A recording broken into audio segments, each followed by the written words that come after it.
This next episode of Trivia in Chief is about our 24th president and previously 22nd president, Grover Cleveland.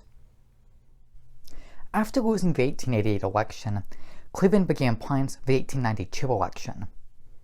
On Benjamin Harrison's inauguration day, Mrs. Cleveland told the White House staff, "I want you to take good care of all the furniture and ornaments in the house, and don't let any of them get lost or broken. I want to find everything just as it is now when we come back." She continued by stating, "We're coming back just 4 years from today." In the time between his terms, Cleveland worked at a New York law firm. In 1890, Harrison enacted the McKinley Tariff, a very high tariff which helped bring about Harrison's defeat. Cleveland was nominated for his second term by the Republicans and won the presidential election. He became the only president to serve 2 non-consecutive terms. Shortly after Cleveland's inauguration, the Panic of 1893 struck when the railroad went bankrupt, causing massive bank failures and a stock market crash.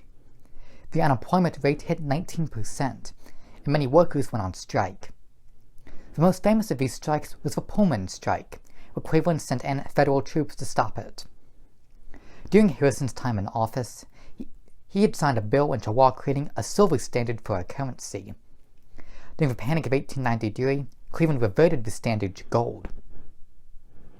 The panic finally ended with the Klondike Gold Rush of the mid-1890s. Shortly after Cleveland started his second term, he noticed a bump on the roof of his mouth, which turned out to be a cancerous tumor. Cleveland was concerned if it was announced the president had cancer, the economy would suffer, especially during a financial panic. Cleveland went on a fishing trip to New York on board a yacht called the Anita. While on the moving ship, 6 doctors put Cleveland under anesthesia, and in 90 minutes removed the tumor. Several days after the trip, the story of a secret operation was announced in newspapers, but it was soon dismissed as a rumor. It took 24 years for the truth to be revealed.